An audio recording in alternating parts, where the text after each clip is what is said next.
Tony, one thing that always amazes me when I watch the monitor down in our dressing room, we get to watch, you know, the show. And I want you to tell me where you learned this or whether it's just instinctual. I'm always surprised at the choices that you make. Well, you know, we work so quickly in daytime that I think you have to make a choice, even if it's a wrong choice, and go full out with it. Because there's no time for nuance, there's no time to rehearse and find this works, this doesn't.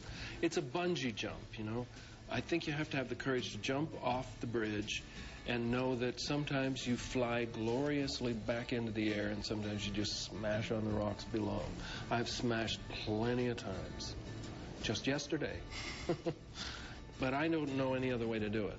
Sometimes I see you being so, I'll say it, you've said it, over the top. Oh, absolutely. I'm a lot over the top.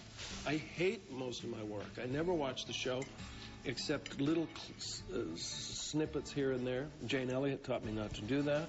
Like, I was on the show about 2 years, and I was struggling with a scene, and she was in it, and she said, you know what your problem is? You watch this show too much. Really? You're watching yourself too much. And she was absolutely right, because I would tape it, and then I would dissect it, and then I would, you know. And it won't hold up that kind of scrutiny. It just won't. What do you love most about playing Luke? Well, I prize his antisocial behavior more than anything, because that keeps me out of a lot of weddings. You know, I don't have to do a lot of party scenes with people. But what is Luke to you? To me, he's a guy who hates authority, who goes against the grain whenever possible, who doesn't believe in the system, whatever the system may be, and who always believes he has to be the last word on his own choices in life. And I share all of those points of view with him. So, apart from that, I give him his fabulous good looks. You really do. And in the early 80s, some serious hair. Didn't I? Yes, it was some great hair. It was horrible hair. I'm going to pay in fashion hell for that hair. And for members-only jackets, which I hawked for a while. Jeez. Now, General Hospital in those early years, it was kind of a rebel set, wasn't it? Yes, indeed. It was quite a place. We had redefined daytime, and we knew it, and we had a producer who loved actors. Yeah. Loved the process. She was the last producer I've had who came from the theater. You know, she revered peculiar behavior. Did she encourage the rewriting of scenes? Because I know now you get to rewrite and stuff. And well, I can rewrite dialogue. I'm very grateful that they allow me that. I can put things in Luke's words. I don't rewrite intentions of scenes. I can subvert a scene, but you can do that without rewriting it, just by finding a quirky edge. Gloria, if she knew a scene didn't work, she would throw the script out and she would say, this is what you want. Yeah. This is what you want. Right. These are the 3 points you have to cover. Yeah. Now just talk to each other. Yeah. She did that with Jeannie and I in a scene that ran 3.5 minutes. It was totally improvised, and it was on my reel the first year I won an Emmy. Do you have any regrets at all about staying here or just, you know, being Luke for the most part of your career? I think it's all turned out pretty well. I'm very happy with my life now, particularly I have a home in Europe, as you know.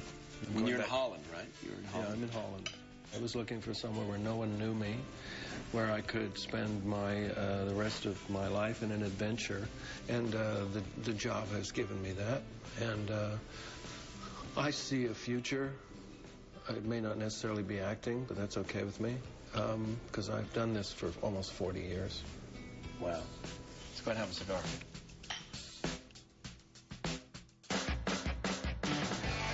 I once said to my therapist, shall I come back tomorrow? She said, actually, I think you should go have lunch and come back this afternoon.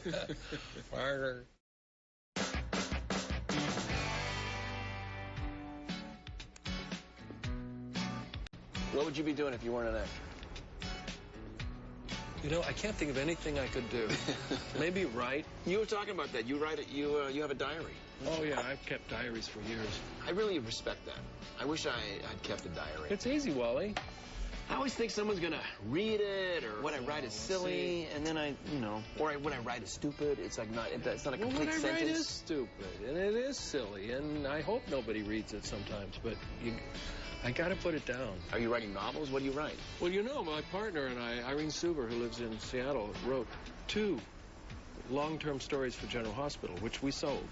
We wrote The Return of Luke and Laura, which brought Geary back in '93, which gave us Lucky the Son and Our Life in Canada before. Well, they did that story. They did it, and we also wrote a story that Jill used right after she came on, which was dreadfully interpreted by the then writer, which brought Stavros back. We never intended to bring Stavros back. The guy that came back from the dead. Yeah, literally. That wasn't our fault. And I've been working on a novel for about 10 years, so. What? Yeah, that's right. We talked about that. Yeah. At work, and now who's the protagonist? What is he? Is he a? His name is Dutch Zolder. And he's an actor. He's an actor. He's a former soap opera star.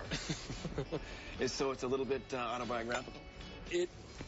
What I did was, when I returned to the show in 1993, I decided to write myself as an alter ego, what my life would be like had I not gone back to GH. That's therapeutic. Yes, it was.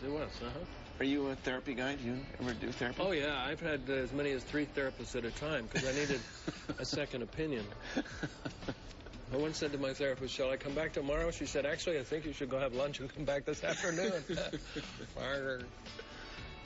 So it's 10 years in the making, this novel. Are you ever going to publish it? No, I submitted it to my attorney, and he told me to wait till several people were dead.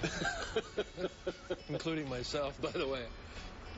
What I like about writing is that I no longer have to please anybody. I really do just speak from my heart, my mind, and my imagination. And if it's ever published, that'd be fine. And if it isn't, I've also been able to express myself. Tony, thank you very much for joining me today. No, I enjoyed it. Wally, it was really easy to talk to you and all of the folks who have been watching us. And the food and wine and cigar was good. And speaking for all the fans, I would like to say just thank you for 25 years of unbelievable storytelling and just great acting. And thank you for joining us. And I will see you next time on One Day With.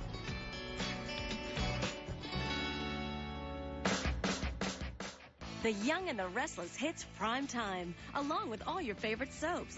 Don't miss a minute of The Young and the Restless, All My Children, One Life to Live, General Hospital, and Days of Our Lives.